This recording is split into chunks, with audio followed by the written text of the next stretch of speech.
A rainy morning it is here in Lagos, my people, and also the last day of the month of June 2025. So far, so good. Let's be grateful for the privilege to be able to see this day. And for this reason, I welcome you especially to Raise Breakfast, hashtag What Are You Saying?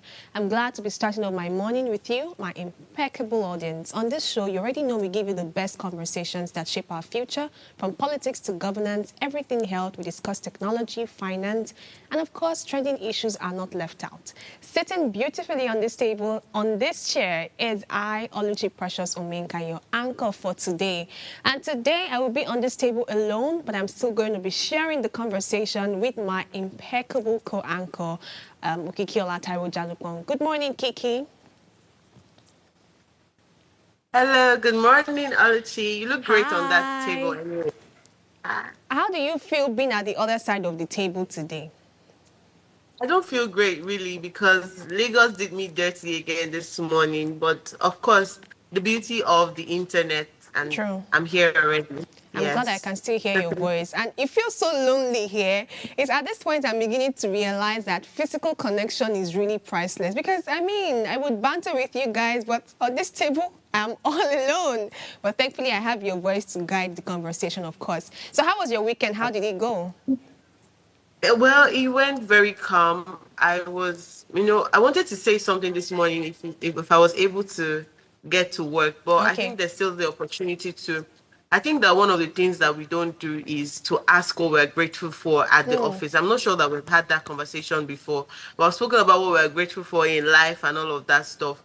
But I was reflecting how many months I've spent at Upgrade TV. Yeah.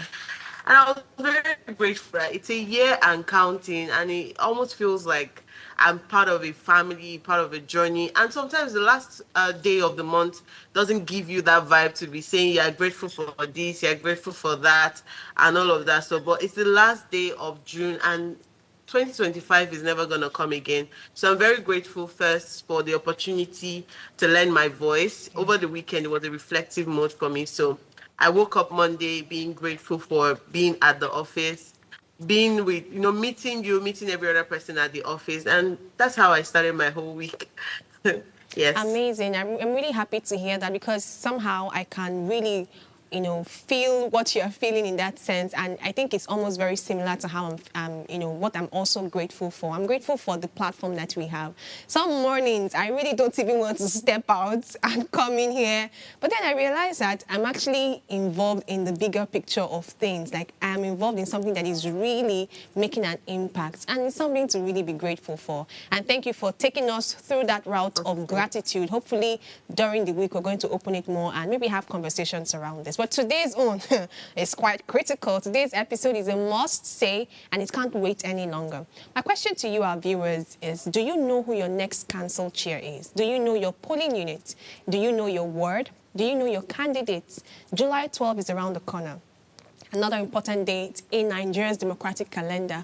But here's the troubling part. There's a deafening silence, no urgency, no national polls, no real conversations. Why are Nigerians not talking about these elections? Is it apathy, fatigue, distrust, or something even deeper? We're going to go on a break now and educate you on history. Tell us what your thoughts are on this historical event. I'd love to hear your insights and perspectives.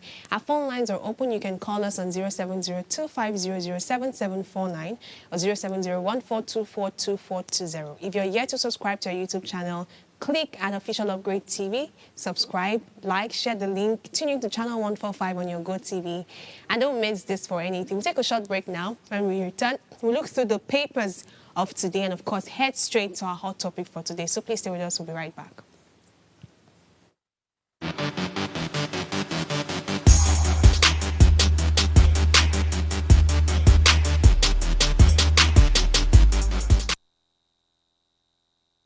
Tell us you're a Nigerian without saying a word.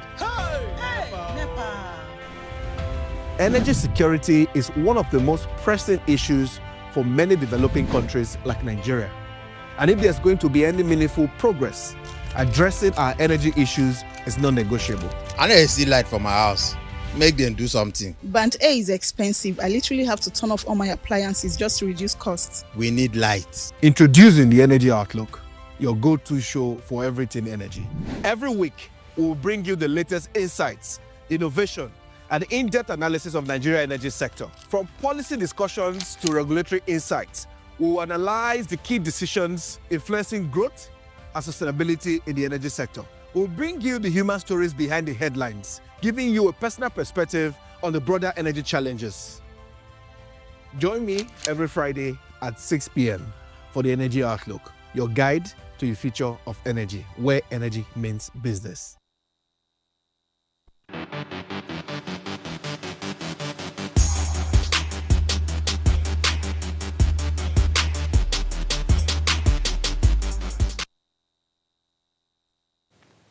Welcome back, my viewers. Now let's take a look at what's making the headlines today. We'll be highlighting the top stories from the pages of The Punch, The Vanguard, and there's no international paper today. So I'll be starting with the Punch paper, and then Kiki is going to take us through the Vanguard. Kiki, are you still with us? Yeah, sure. Always and forever. Really? I'm going to hold you to that. All right, the major headline for The Punch, and this is almost across all the papers. No major story on the headlines. We have President Tinubu to commission Giwi District Access Road today. And of course, it's a big congratulatory message, pictures, and, you know, all the vibes that comes with commissioning. Above that, we see Wike versus Makinde. Tension mount as PDP holds NEC meeting today. And okay, above that also, we see Hurricane Tinubu, APC launches fresh moves to pull 5 governors. I think I saw inside the paper of The Punch where someone was saying that people should stop distracting the president from the 2020, distracting the president by always talking about the 2027 elections to allow him focus and all of that. But amongst all of this story, the one that really catches my attention, though not highlighted on the headline, is the one that has to do with infrastructure, disbursement of funds in that sense. So it says here that the state government and the Federal Capital Territory received a total sum of 1.6 trillion naira from the federal government between March 2024 and May 2025 as financial support for infrastructure and security projects. Official records from the Office of the Accountant General of the Federation have shown this. And the disbursements, which spanned over 15 months, was aimed at bolstering infrastructure development and strengthening security operations at the sub-national level as part of ongoing effort to address widespread insecurity and bridge critical infrastructure gaps across the country. These details were contained in internal documents from the OAGF submitted at the May 2025 Federal Account Allocation Committee meetings obtained on Sunday. And during the meeting, the committee distributed a total of 1.65 trillion naira to the federal government, state government, and local councils. And this is a decrease of 22 billion naira compared to the 1.68 trillion naira shared in April. So yet again, we're hearing stories of heavy figures that are being disbursed for the sole purpose of actually, you know, making things better for Nigerians across federal levels and state level. And I felt like talking about this story because when money is disbursed to the states, we expect them to get to the local levels and eventually get to meet the average man across different worlds. So seeing that we always get to hear this amount of money has been disbursed, this amount of money has been disbursed, it makes us really wonder if they're really being used for what they are being disbursed for, or if it's just something that is just highlighted for us to feel like there's work being done. And I think at this point, we really need to put a lot of checks and balances. Let's know who is receiving the money, where it's going. So I think there was one time I was having a random conversation with someone, and the person was trying to pay a lot of focus on local government areas and said maybe youth of today, they can develop something, an app or so, where when this money are disbursed, we can clearly see how every naira is going so that there is no room for embezzlement, fraud, or any criminal activity. And even though it seemed a bit hazy in that sense, it made it almost feel possible that there's a way we can track how this thing goes. Because it's just one thing to hear that 1.65 trillion has been disbursed to states.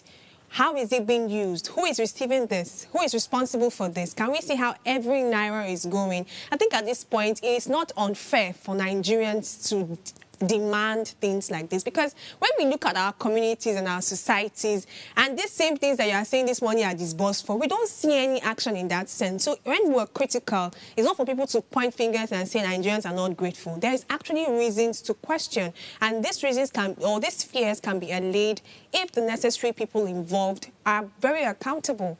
And I hope that, we get to that point eventually. So Kiki, can you take us to the Vanguard very briefly? Yes, I completely agree with you, Oluchi. And at this point, I don't even have any other, maybe a different view to what you have said. But I needed to quickly note something. On this morning's paper, we had these headline reading, commissioning of road, commissioning of these, taking almost all the pages of the headlines, front page newspaper.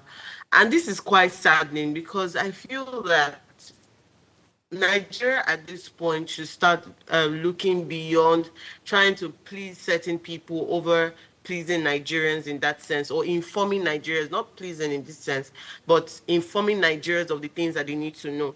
I would expect that the headline this morning would sort of be with a lot of stories. Going to the website of all these Nigerian newspaper, you see 30 stories, that are very important. But when you pick up a newspaper, traditional newspaper in that sense, you're Yes. seeing the headline, the front page, picking one commissioning, one congratulatory message, or all of that stuff. So I think that the Nigerian newspapers need to do better in this sense.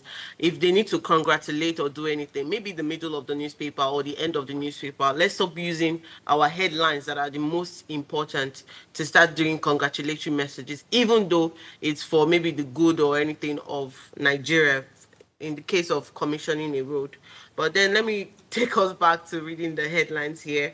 On the Vanguard newspaper, we have electricity, no respite for 7 million consumers despite 1.5 trillion naira spent on metering. The last story here reads PDP crisis, factions hold parallel neck meeting. The story that really captured my attention was on the website of the Ghanaian newspaper, talking about insecurity, and that's been something that's been trending since last week or even decades before now. And this General Ijoma is saying that no insurgent group is more powerful than the Nigerian armed forces. And the reason why I picked this story is because as much as they gave like an interview and it kept on talking, one thing was very recurrent, and it was talking about poor leadership over and over again. And in this story, he was talking about how he went on to contest his retirement, that he was forcefully retired, and he went to contest his retirement. The court actually ruled in his favor for him to be reinstated, but nobody took, the armed forces didn't take that court ruling and reinstate him, and there's still legal battles till now. And he kept on repeating how, how the system is very corrupt and poor leadership is one of the things that is affecting, Nigeria as a whole. Let's imagine that this person who has been wrongfully, retired by all means, goes back into maybe, in the worst case scenario, now starts, how would I put it? Now starts equipping these terrorist groups, because he has been in the armed forces. He knows all the tactics. He knows everything. And now so we need to now start looking at what kind of policies, what kind of line of leadership do we really want to in Nigeria. And it relates very much to the conversation we are having today. The local council elections are coming. How many Nigerians actually know what is happening in Nigeria, especially in Lagos where I live? How many Lagosians know that the election is coming, apart from the candidates and the people who are campaigning for these candidates? So poor leadership is something that, even as much as insecurity is involved, is still a major part of why we have issues in Nigeria. And that's basically all I have on the Vanguard newspaper this morning. Thank you, Oluchi. Thank you very much, Kiki. And on your paper this morning, I saw something quite interesting, and it also made me realize that implementation is really not a problem. It just depends on what we want to implement. So this one has to do with health concerns, but I'll take you through it. Styrofoam, or some people know it as disposable pack in that sense, containers have appeared to be making a comeback in Lagos, despite the state government's enforcement of a ban on their use and distribution, which began a year ago. The ban introduced in January 2024 was part of the efforts to curb the environmental damage caused by single-use plastic, including non-biodegradable polystyrene foam, commonly known as styrofoam. I wonder how it is commonly known. We know it as disposable pack,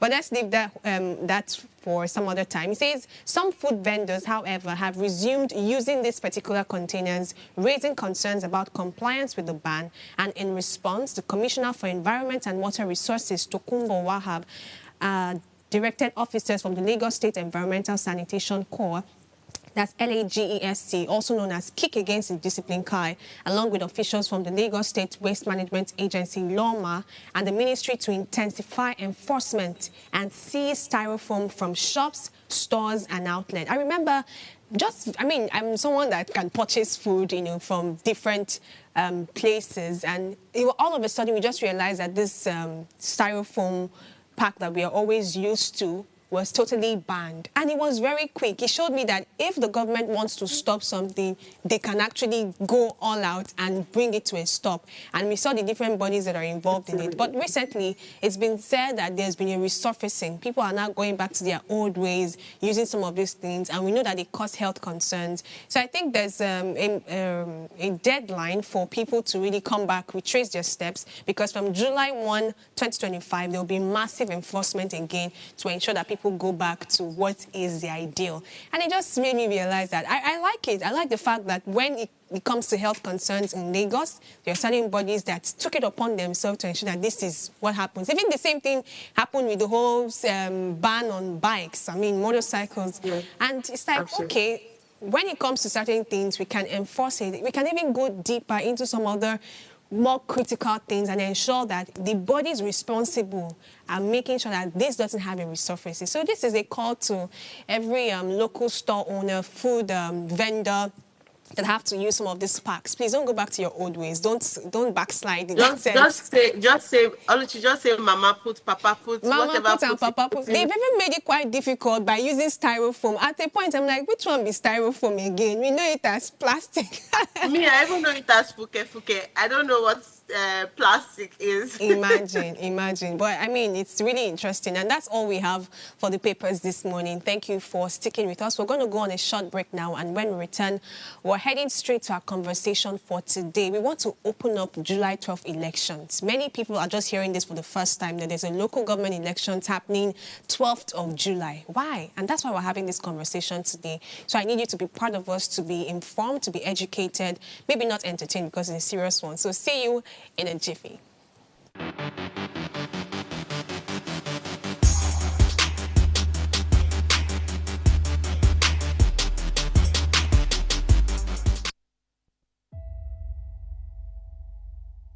I describe myself as a polyhumanitarian, someone who believes politics should be rooted in love for country and empathy for its people. I'm thrilled to introduce to you Politics Uncensored, a show dedicated to tackling the political challenges that matter most to Nigerians. This is more than just a show. It's a space for honest, unfiltered conversations about the issues that shape our nation. From policy reforms to elections, leadership tussles to governance at all levels, and the overall political landscape in Nigeria. We will dive deep into how politics is impacting our everyday lives. So join me on this journey as we challenge the status quo, spark dialogue, and work together to build a brighter future for Nigeria. Let's make our voices heard and drive the change we deserve.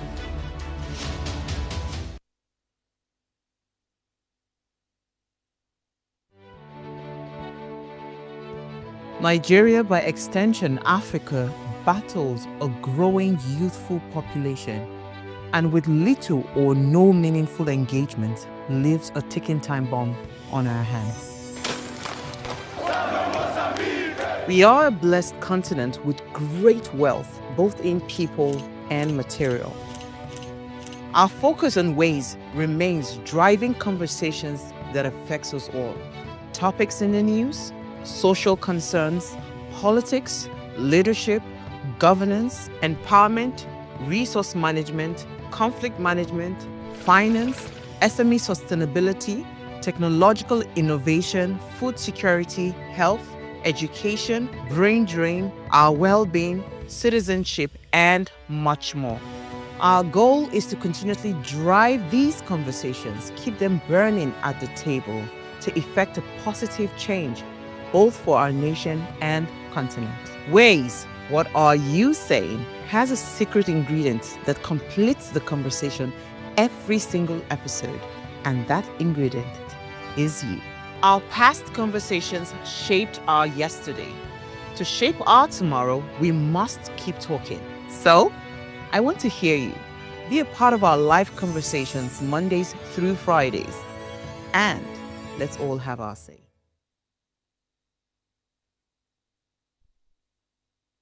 Life is made up of moments, some that fill us with joy, others that test our strength. Welcome to Heartlines. This is our space to explore the highs and lows of human connection, the love, the heartbreak, and resilience that shapes our life. From relationships to friendships, parenting to partnerships, and so much more. Every week, we share stories and conversations that define us, navigating love, separations, the struggles of parenting, dealing with anxiety and managing the pressures and stress of life. Real conversations that bring us closer, helping us heal, grow, and connect. So join me Mondays through Fridays at 10 p.m. for Heartlines, the show where we connect hearts, have real conversations with real people, one story at a time.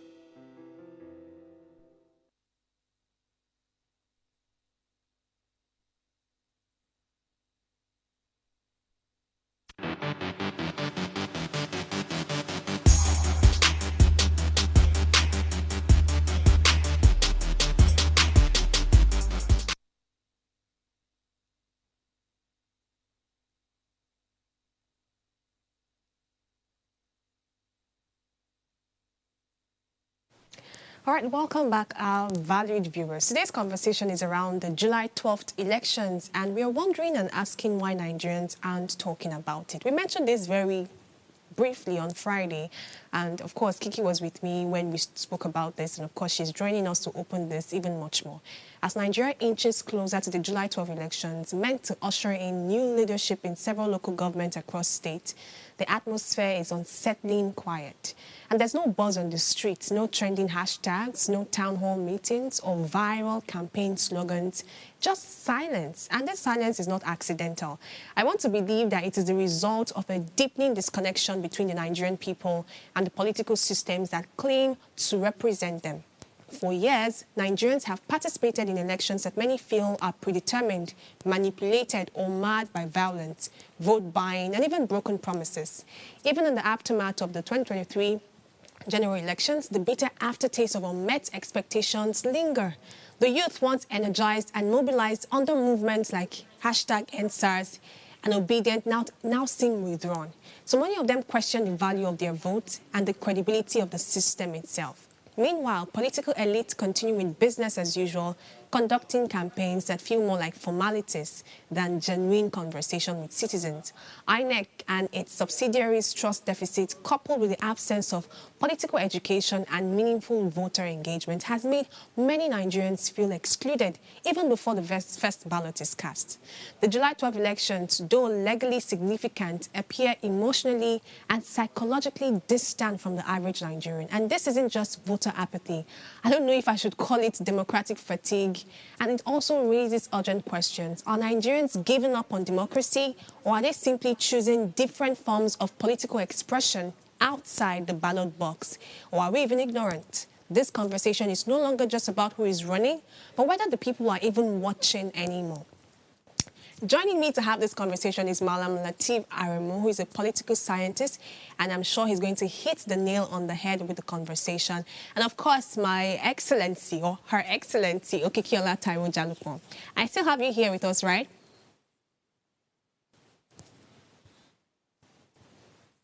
You do, yes, you do, Oluchi. All right, so I've said a lot of things in the introduction, having to open up why I feel some Nigerians are having apathy towards this election, specifically the July 12 elections, which is for local government, across the states, and let's even bring it home to Lagos. So I want to ask you, as someone who is very particular, who is very much involved in politics, I think you're one of the best persons to answer this, even though you're my co-anchor. I'd like to ask you why you think the July 12 elections are receiving such little attention from Nigerians, honestly. So Archie, I think that it's not just the July 12 elections. I think Nigerians generally are never involved in local council elections. I don't know the big, of course, I know that there's a big buzz when it comes to Lagos Assembly or Assembly elections, national elections, and even presidential elections. But people keep forgetting that everything starts from the grassroots. Who your president is, who your vice president is, your senate president is, started from one local government, from one ward, from one particular place. So it makes me sad every time. I think that this July 12 election, I've been saying it for months. Not just the July 12, even before the date came in, I've been talking about it since the beginning of this year that there's going to be a local council election happening very soon, very soon, very soon. And very soon is now going to be 13 days away from now. And it's so sad to see that Nigerians or Lagosians, if I'm going to bring it back home, are not involved. I remember when we were trying to reach out to guests who could come join us to have this conversation. And we kept on texting and they're like, there's an election happening. There's an election happening. Wow, wow, wow. I was like, even the so-called educated people don't even know that there's an election happening. And at the end of the day, we see cases where we start to say, change your councillor, change your chairman, change your this, change your that. But what change are we going to do if we don't go out to vote? And I know that you mentioned apathy, but we cannot have voter apathy during the local council elections if the only time we can record the data for apathy is during the presidential elections or House of Assembly elections or House of Representative elections. So I think that what Nigerians or what we should be asking Nigerians to do now is start to know what or who they are going to be voting for, how many parties are going to be there on the ballot boxes on the day of election. That's, I think, when you started with, do you know your ward chair, do you know your councillor, do you know your this, do you know your that? I'm sure that if we do a poll right now, a lot of Lagosians cannot particularly tell what candidate is out, which one aligns with their ideology and values. At the end of the day, we'll get whatever we get when the elections comes and goes anyways. All right, thank you very much, Kiki. Malam Latif Aremu has joined us. Good morning, sir. Good morning. It's my pleasure to be on the show with you this morning. Absolutely. The pleasure is all mine as well. I'm sure you're privy to the July 12 elections and, the so-called fuss and buzz about it, in quote, because we really can't see anything about it. And it has led us to ask the question why there's so much apathy, why there's so much indifference with this particular elections that involves local government, and why is it receiving little attention from Nigerians? Would you like to say something about that? Okay, let me start from this. There is no apathy yet as regards the July 12 elections. So let's wait and see what the turnout of voters is going to be.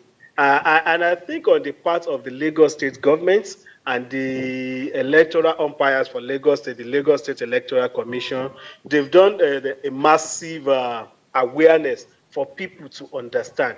But my problem with the kind of awareness they have been doing, not just in Lagos alone, all over the country, when it comes to local government election, is that we are misplacing this awareness. We are telling the people to go out to vote in local government elections, but we are yet to start telling them why they should vote during local government elections, why it is important to have people we trust, to have people who we believe will do things that are right in positions in local government. That is where we need to start from. You don't tell people to do something if they don't know why. If you are telling me I have to come to your studio this morning, the first question is, why should I come to your studio on a Monday morning? You need to convince me, tell me, okay, this is what I stand to benefit from coming to your studio on a Monday morning.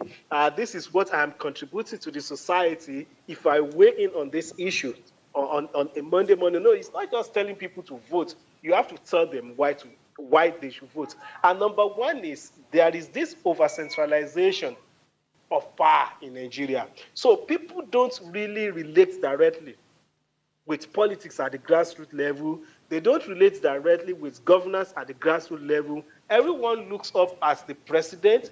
Everyone looks up as the governor. So when you tell them they should come out to vote for the president, it's not as if the turnouts are usually impressive. But I mean, to some extent, to a greater extent, people will still come out and say, okay, this is the president I want to vote for. When there is an election coming up, a general election for the presidency, people, it resonates with the people. They tell you, okay, this is who I'm likely to vote for. This is who I'm supporting. This is who I'm voting for. The same thing with gubernatorial elections in Nigeria. People relate with these people, but ask an average Nigerian who doesn't have anything serious to do with the local government, who is a local government chairman, they don't know. And they don't care because the local government is practically dead. So to the average Nigerian, it's just job for the boys. So why should I waste a precious Saturday? I mean, in particular, Lagosians, you people work too hard. So someone who has been in traffic from Monday to Friday, and you are expecting these guys to come out on Saturday to queue in the sun for something he doesn't believe in. So where we need to start from is that orientation about the importance of local government and why we must work towards ensuring that the local government system works in the country. It's not just Lagos alone. Look across the country. People don't believe in local government elections, and it's more of selections than elections. Thank you. All right, thank you very much, Madam Lateef. Kiki, do you have a question for him before I'm I so proceed? sorry. Yes, I think it's more on what he has said already. While I agree with some of the things that Madam Lateef has mentioned, I think that he sort of is putting shoulder pad or pad under the seats. You know when you put pillow under the seats of a car and you're trying to make the person feel more comfortable. I think that we don't need, while reorientation is important, I don't think that I need to tell someone who lives in a particular address that you need to come out to vote. We keep complaining. The whole essence of the NSAS, the whole essence of end hunger strike started from one particular street to one particular ward to one particular constituency. So beyond just padding Nigerians and asking that why should they come, is the need to know that it is your duty, not a right this time around, it is your duty to ensure that Nigeria works for you, or to ensure that your constituency works for you. If your chairman closes 5-10 roads tomorrow and says that this place has been blocked, this place has been blocked, you can't go to work, it means that you will be stuck there. Now people are fighting for local government autonomy. It means that there's going to be a lot of things that are going to be done there without the state's interference. And you mentioned selection in that sense. I think that the reason why selection is still going on, especially during the local council elections, is because we allow it as Nigerians, especially in Lagos. Of course, I work so hard. I have this job. I have many other things that I involve myself in. But still, I'm concerned about what's going to happen to me. If the local council says that for this store that I have to be paying 30,000 naira per month to keep it, my job or my business is being tampered with at that point. So it's extremely important for small business owners, for people living in their houses and whatever place that they live, to ensure that they go out to vote. But it's beyond just taking it through saying that why should I come out? Why should I not come out? It is your duty. It is a must as a Nigerian to actually come out to vote. As far as you can vote, you have your PVC. It's very important for you to come out to vote. But I'm very glad that you came here to have this conversation with us amidst, trying to get people to come and talk about these July 12 elections. But my question to you, Madam Lateef, is going to be, what are you doing differently to ensure that that selection does not happen again during these local council elections?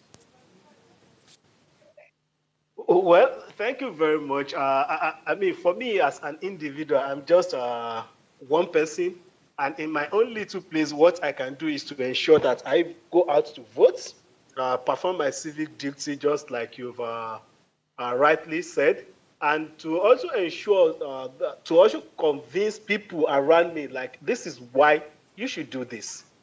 This is why you should do this because. I'm not sure if what I'm saying is right, but I don't think a punishment has been attached to refusal to vote in Nigeria. So we just need to keep encouraging people to do this. We just we need to keep telling them the importance of having a strong and working local government system. So that is the only way you can get people to do it. We know it's our civic duty. People have to do it, but you cannot force them. You cannot arrest someone because he refuses to go out to vote.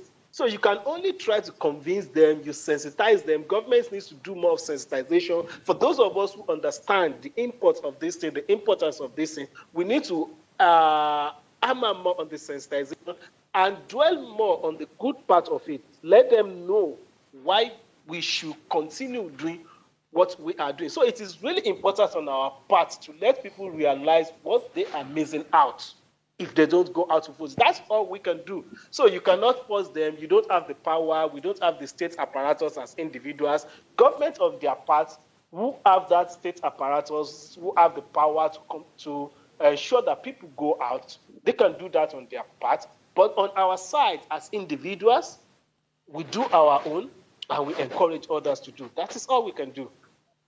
All right, thank you very much, Malam Latif. We're going to go on a short break now, but I'd like to also drop my own comment as regards some things you mentioned before. Firstly, starting with the whole punishment thing. I think there was a time, the Senate was going to propose a bill to include punishment and fine in that sense for people who refuse to vote. We even had the conversation and trust me, it's ended up very hilarious. But speaking about the awareness that you mentioned that Lagos State is involved in, I beg to differ, but I really don't know what we call awareness anymore. If something is really put out in the public, it is going to be known that it's put out in the public. There's the caricature kind of awareness that we can have, just so that it can look like it's being said. It can look beautiful on the papers, or maybe just one search engine that, oh, at least there was banner here, there was banner there. We're talking about intensifying this, because if we compare it with the 2023 elections, or even presidential elections and the major elections, we see how much goes into it. 2027 has not come. Yet we can see some awareness being done. We're seeing different people talking about it. It's on the lips of everyone. Even someone that has some sort of apathy is already considering that, oh, in 2027 there will be something major happening. But for July 12, I can tell you that I only got to hear about these July 12 elections because Kiki mentioned it. So my affiliation with her sort of made me aware. If I look around my environment, you just see them. It's almost like a ceremony in that sense. You just see some people put out white chairs, a banner, and it looks like that's awareness. That's not the kind of awareness we're talking about. If we want to help individuals, the average Nigerians, become even more involved in what is happening in their local government areas. So we've also spoken about education, and that's what we're going to open up much more after this break, because education eventually would help with apathy. And since I'm talking to people who are very much involved in politics, I'd like to ask you, what are even the role, what's the jurisdiction of the local government, so that people that don't even know what their roles are, maybe from hearing this, they're further encouraged, to exercise their franchise. So please stay with us. We'll be right back after this short break.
All right, welcome back, our viewers. We're discussing the July 12th elections, and we're asking the questions why Nigerians are silent about it. We've been joined by the amiable Malam Latif and, of course, my co-anchor, Okikiola Taiwo Jalopo, Our Excellency. Right, we've opened up a number of things, and we've seen the whole awareness, apathy and everything. But I'd like us to major on education at this point, because I think the role of the media as well is to help educate and inform people, because sometimes we just place blame. The citizens are indifferent towards it. What if they don't even know what it's all about? So I'd like to ask Malam Latif firstly, what should Nigerians know when it comes to local government? What are the areas that local governments control? What's their jurisdiction? What's their responsibility to us as individuals? Please enlighten us. Let's go a bit technical in this. You know, there are 3 tiers of governments in Nigeria. There's the federal government, there is the state government, and there is the local government. And there are those 3 tiers of government. There are also what we call the legislative lists. Those legislative lists are those functions that each tier of government can perform. We have what we call the exclusive list, which is those functions that are exclusive to the federal government alone. We know those things like in Nigeria, like currency, like the military, like foreign affairs. Those are exclusive to the federal government. A state cannot have their own currency in Nigeria. A state cannot have their own army in Nigeria. Even as it is now, although it contradicts the tenets of federalism in theory and even in practice all over the world, a state cannot have their own police in Nigeria, but in a proper federalism, a state should have their own police. Even the local government should have their own police, but that is not what we are discussing. Then you look at, there's also the concurrent list. Those are those things that the state can also do. The federal government can do them, but the state also has responsibilities to perform those functions. Health, education, infrastructure, security to some extent. So those are, then the last one is what we call the residual list.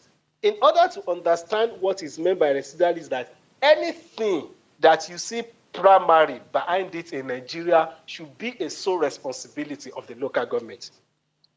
Hope you understand the explanation. Yes, I do. I get primary health care should be a responsibility of the local government.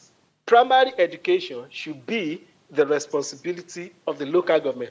Motor parks, cemeteries, market square. So I don't see a reason why the governor should be the one inaugurating market committee. That is responsibility of the local government. So it only became the responsibility of state governments in Nigeria at the point when they relegated the local governments to a level that they couldn't even perform again. And that is not even the fault of anybody. There's a section of the Constitution.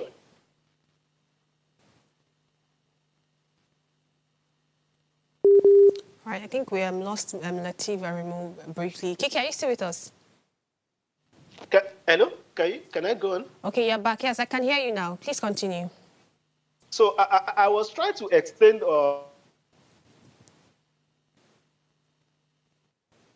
Okay, I think it has gone off again. All right, I think we have a comment firstly before I go over to Kiki, and that's from Osayo Mesale, our creative director. She said, civic education must be taught in primary, secondary, and tertiary schools to help sensitize Nigerians and place the consciousness of the importance of participation.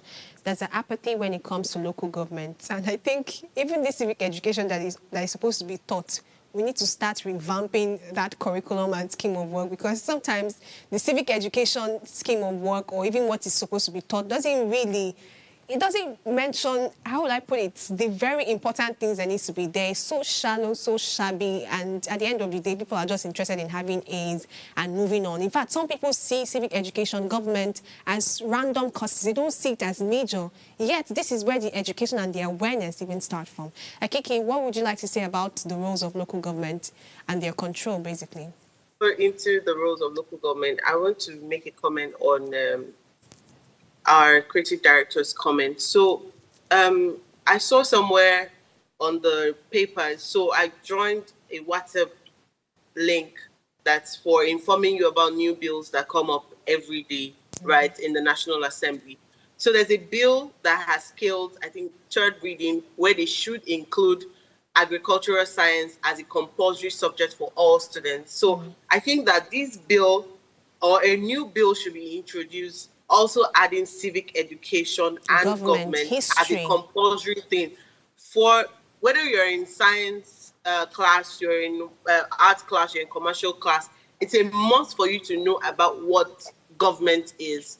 And beyond just the textbook of telling us what are the advantages of government, disadvantages of government, least 5 funds of government, and all of that. So it should be that there should be practical, experiences of what the government looks like.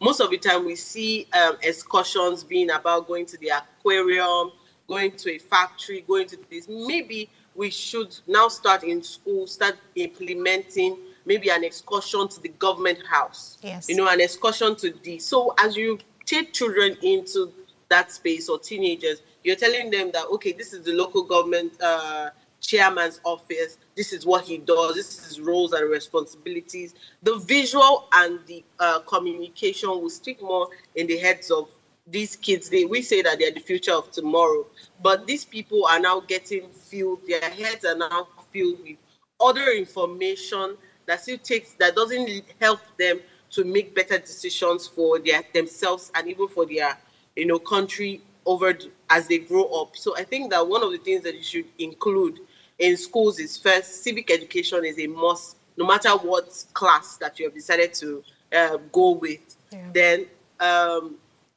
government should be a must too for people to learn. Government and history should be a must, alongside maybe agricultural science, now that they want to introduce farming and all of these things to Nigerian students or to the teenagers and kids in that sense. And talking about roles of the local government, their roles are very explanatory. Anyone can go online and see what the roles of your councillor, of your local government chairman is. They are the first responders to whatever happens in your ward or in your constituency. Before the House of Assembly representative gets it, before the House of Representative gets it, your chairman, your councillor would know first, because they are it's almost like your mother and your father. They are the first to know if you're ill. They are the first to know if anything is wrong with you before you can now head on to the hospital, which in this case is the general public, if you're going to look at it. So these people are the first responders to whatever happens in your ward, in your constituency, in your polling unit. So I would say that their roles are very explanatory. There's no cumbersome roles to the local government chairman or councillor.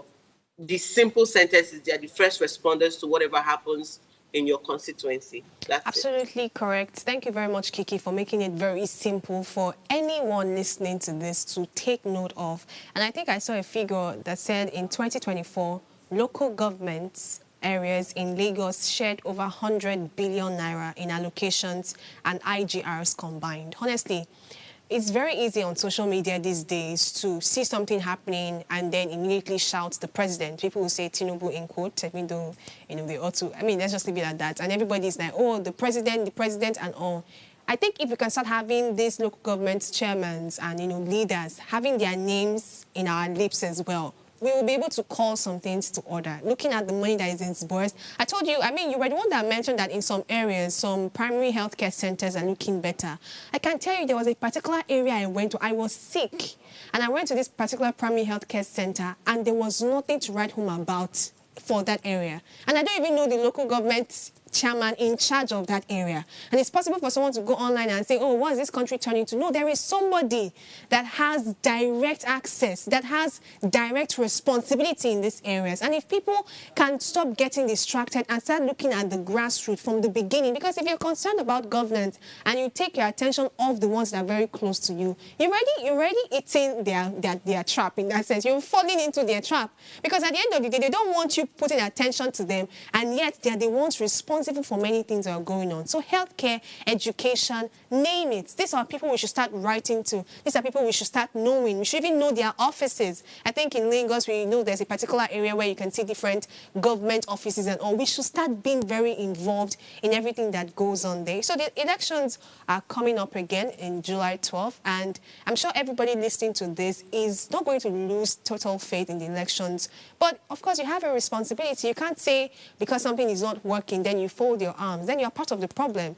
Governance is not just the top. It starts from the grassroots. And this is our cue to you. This is our own form of, I was going to talk about media education as well, and I don't know if I can really say this, but you know, you were saying something about the headlines. I feel like when we talk about 2027 elections, the president, Senate, it's easier to get clickbaits on them. So maybe some media houses or conventional newspapers feel like local governments, they will be fine. They already have people that are there. If we can start paying attention to them as well. So I mean, the responsibility lies on everybody, basically. The schools, education, the media, even us as individuals, and of course the people in power. And this is where we wrap up our conversation. Thank you very much, Kiki, for joining us today. I hope I'm going to see you tomorrow. Would I say it tomorrow? Something around like that. Say it now so that we can hold it. And thank you very much, Madam Lateef, for joining us. Thank you very much for educating us on the roles of local government. And this is another cue to everyone watching us. Get involved with what's happening under your nose. I'm trying to use that word very loosely. Thank you very much for joining us. We'll see you again tomorrow, 8 a.m. to 9 a.m. on Ways Breakfast. Have a great day.